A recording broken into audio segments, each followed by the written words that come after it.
video. Now, if you'll notice, I don't have any of my recording equipment or anything normal, but this is something I really wanted to make a video about right now. So it's something that a lot of people have asked me for and asked me about, so I'd like to really sit down and address it. The subject I want to address is the Evo versus the M3 and the inherent differences, what I like and dislike about each platform versus each other, kind of pit them head to head in terms of my thoughts driving both every day and on track. So a lot of people ask me why I switched from one platform to another. The main reason is reliability.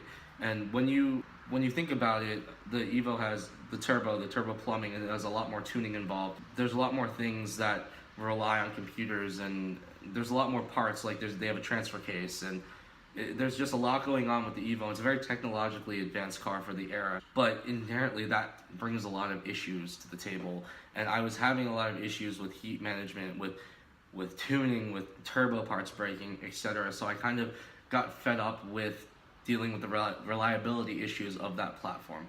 Now, I'm not saying they're not reliable stock, because a lot of people drive them pretty much bone stock for like forever, and that's fine, but my mindset making the Evo was build a monster that could take on GTRs, that could take on exotics in time attack, and still be reliable, which kind of backfired in a lot of ways. I wanted to switch to something that wasn't really that built, that wasn't inherently going to give me the same issues that the Evo did, and for me, the M3 was a perfect platform to start with. It had inline six in the front, rear-wheel drive, manual transmission. It was very basic, so I kind of wanted to move away from the more complex side and go more to the simple side. And the M3 is something I can use every single day. The Evo was not. The M3, it's at this point where I want to keep it. It's a street car that I can drive at the track, and that's really what I'm aiming for. So now I want to touch on something that a lot of people have asked me about, and what the inherent differences of the handling characteristics of these two platforms are. And now the Evo being all-wheel drive turbo, and the M3 being naturally aspirated rear-wheel drive, there's a lot of differences in the way these cars handle. So I want to start off talking about the Evo, and then talking about the M3, then kind of bringing them both together. So the Evo, we'll start with the Evo. The Evo is all-wheel drive, turbocharged. Mine had a lot of power. It had a shitload of grip. It was kind of more of a point-and-shoot car, so you would see the apex of the corner, you would turn in, you would be off the throttle, you would just stab, pretty much when you saw the apex, you would stab the gas in the car, the all-wheel drive would pull you out of the corner.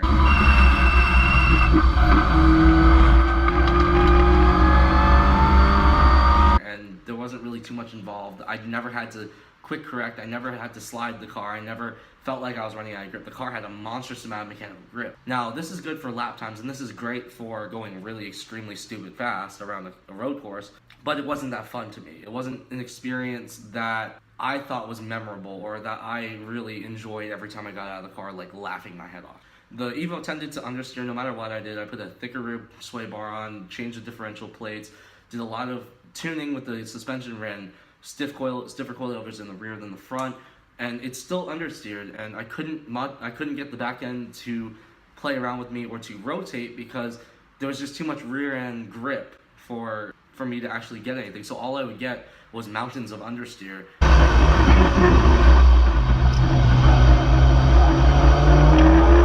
And it kind of killed that experience, and it was very, very fast, and the car is very capable, but it just wasn't fun.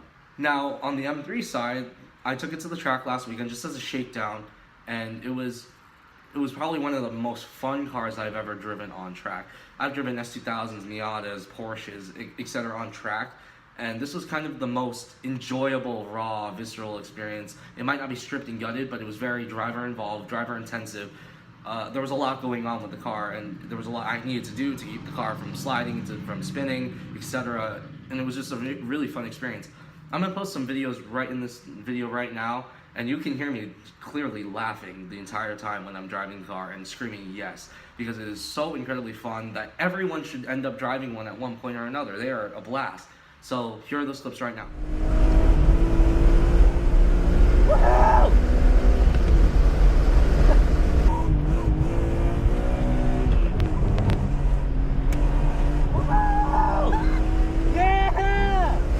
So as you can see, that was a really, really fun time for me, and even though I wasn't going as fast as I was in the Evo, I didn't care. I didn't really care about lap times as much.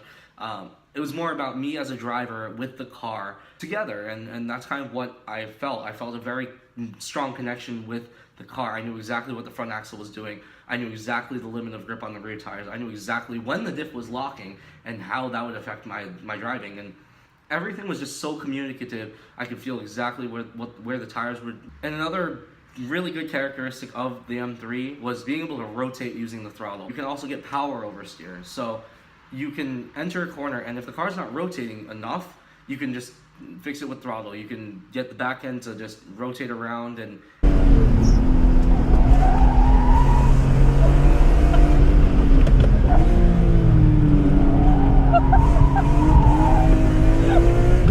it just communicates so well, and it's a great experience, and I had a blast driving it on track. So the main differences between the Evo and the M3 is the M3 has less understeer.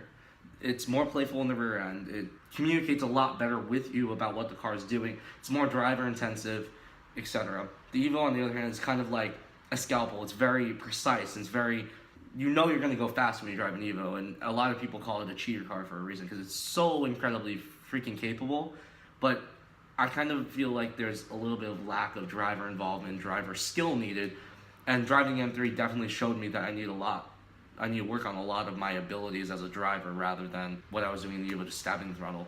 I'll post a clip right here to show you what kind of cornering I could do with the Evo.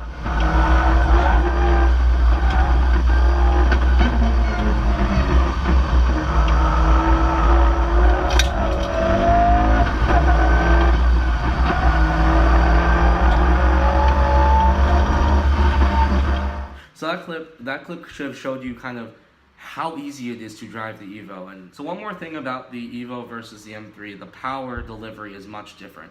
The Evo's very spiky, and you can definitely feel it's single turbocharged, and that can be kind of unpredictable if you're driving on track, and if you stab the throttle, it might take a half a second lag depending on the turbo size and where you are in the RPM band. The M3 is very predictable, on the other hand. You know exactly how much torque you're getting at a certain RPM. You know exactly how linear it's going to be, when it's going to come on. So it's a much more predictable power band. It's easier to drive fast overall. The Evo was much more, it spiked and then boost kicked in and you were off like a rocket. That's another inherent difference of the platform.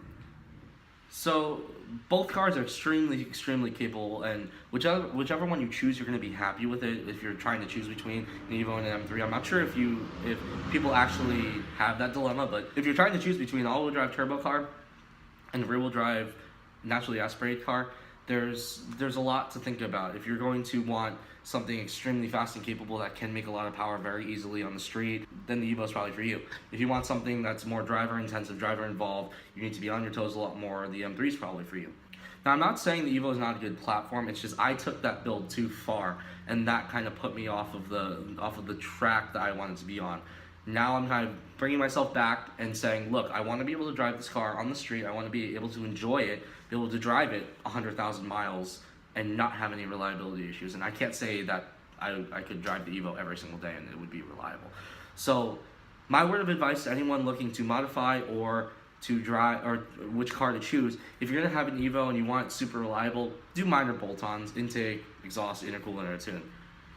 That's it. I wouldn't push it any farther than that, just for reliability's sake if you want to drive the thing every day. If you want to buy an M3, make sure the rod bearings have been done, the subframe's been done, check for leaks, check for everything to be pretty tight.